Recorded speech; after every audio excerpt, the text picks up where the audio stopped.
Ako po ay nagpapasalamat sa lahat ng konsulado, embahada at mga opisinang hindi naging maramot sa suporta at pagtanggap, lalong-lalo na ang Department of Foreign Affairs na naging katuwang ko sa pagbibigay ng 3.5 taon ng pakikipag-ugnayan pandaigdig.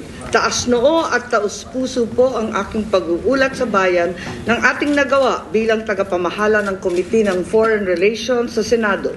Ang bawat tagumpay ay bunga ng makapilipinong paglilingkod ng Senadong naniniwala sa aking kakayahan. Nagpapasalamat ako at ang aking opisina sa pagkakataong iangat ang Senado at ang Pilipinas mismo sa bawat pulong sa ibayong dagat.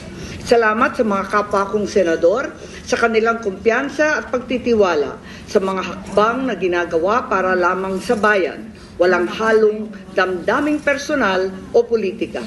Nagtrabaho at nagtagumpay tayo, hindi kailanman nagpakabog sa bawat ganap sa anumang sulok ng daigdig sa loob ng 3.5 taon.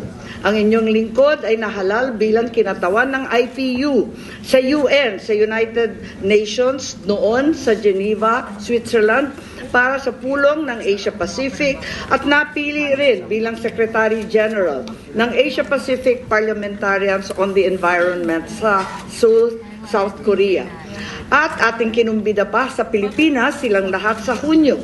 Gusto ko pa rin ipakilala ang ating dalawang batas, the groundbreaking Loss and Damage Fund Board Act as well as the Code, the new Philippine Passport Act that was passed by your committee. A total of 13 treaties were ratified under our watch.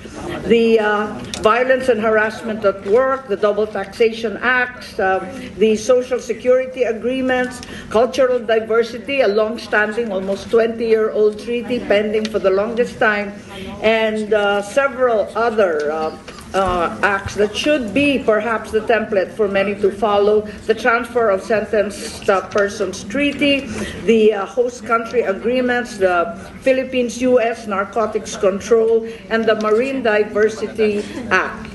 All of these treaties were passed. Also, a total of 8 inquiries in aid of legislation into the Philippine-US Task Force, the One China policy, some very controversial issues, the Ayungin Shoal incident, the inquiry on the US Air Force landing, the Afghan visa applicants, and of course, the infamous ICC hearings on the kidnapping and extraordinary rendition of former President Duterte to the ICC in The Hague.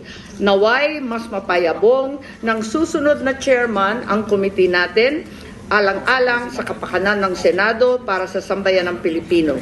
Muli, maraming salamat sa karangalan ibinigay ninyo sa akin na maglingkod bilang inyong chairperson ng Komite ng Foreign Relations. Maraming salamat po.